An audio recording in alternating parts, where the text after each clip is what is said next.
दोस्तों, आज की कहानी एक ऐसे छात्र की है जिसका मन पढ़ाई में बिल्कुल नहीं लगता है, जिसका नाम राजू है।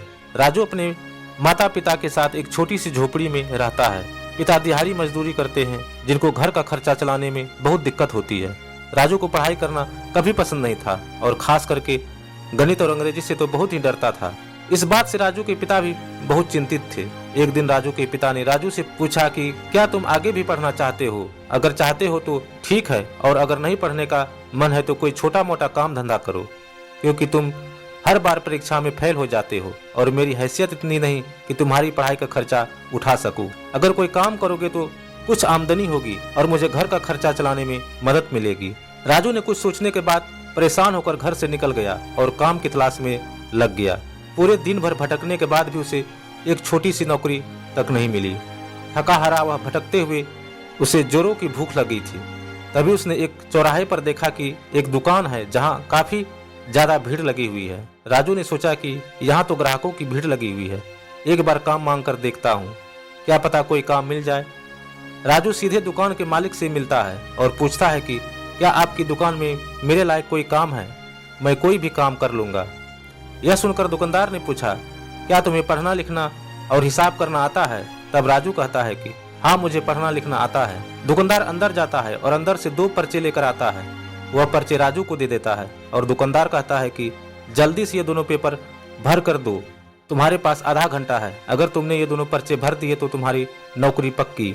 लेकिन जैसे ही राजू वो दोनों पर्चे देखे, वैसे ही उनके हाथ पांव फूलने लगे, क्योंकि उसमें से एक पर्चा गणित का था और दूसरा पर्चा अंग्रेजी का, और ये दोनों उसके बस की बात नहीं थी। देखते देखते आधा घंटा बीत गया। दुकानदार आया और राजू से पर्चे मांगे, लेकिन दोनों पर्चे खाली देकर वह क्रोधित हुआ। दुकान के मालिक ने कहा, तुम तो किसी काम के ही नहीं हो, मैं तुम्हें नौकरी नहीं दे सकता, तुम जा सकते हो। राजू हीन भावना से ग्रसित होकर घर लौट आया और लौटकर जोर जोर से रोने लगा। जब पूरी बात पिताजी को पता चली तो कहने लगे कि बेटा, काम कैसा भी हो, छोटा या बड़ा, हर क्षेत्र में शिक्षा की जरूरत पड़ती है। तो अगर जीवन में आगे बढ़ना चाहते हो तो शिक्षा को अपनाना पड़ेगा। अब से पूरे मन से पढ़ाई करो। अब राजू ने यह निश्चय कर लिया था कि कुछ भी हो, मुझे अब पढ़ना है और पढ़ाई में अच्छा प्रदर्शन करके अव्वल आना है। राजू ने अपनी मेहनत चालू कर दी। उसने दिन रात एक कर दिया, खूब मन लगाकर पढ़ाई की। अपने दैनिक जीवन कार्यों से निवृत्त होकर वह पढ़ाई में जुट जाता और कब दिन से रात हो जाता पता भी नहीं चलता। इस तरह से पूरा साल बीत गया और राजू ने अपनी परीक्षा दी। होना क्या था, सारे पेपर बहुत अच्छे गए और अंततः परीक्षा परिणाम का दिन आया।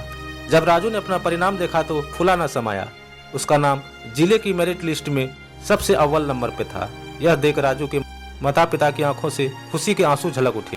ऐसा पहली बार हुआ था कि किसी छोटे गांव के एक लड़के के नाम जिले की मेरिट लिस्ट में पहले नंबर पर आया। प्रतिभा सम्मान समारोह रखा गया। इस समारोह में राजू को श्रेष्ठ प्रदर्शन पर पुरस्कृत किया गया। दोस्तों, इस कहानी से हमें यह प्रेरणा मिलती है कि शिक्षा ही सर्वोपरि है। शिक्षा ही हर समस्या का समाधान है। आप चाहे कोई नौकरी करे या व्यापार, शिक्षा हर क्षेत्र में आपकी मदद कर सकता है। तो दोस्तों, पढ़ना ना छोड़े। आपका जो भी पैशन हो, कुछ भी फ्यूचर गोल हो, वो सब पूरा करे, लेकिन शिक्षित होना बहुत जरूरी है। तो दोस्तों, आपको ये कहानी पसंद आए तो वीडियो को ज्यादा से ज्यादा शेयर करें, वीडियो को लाइक करें, साथ ही हमारे चैनल को सब्सक्राइब जरूर करें। फिर मिलते हैं एक नई वीडियो के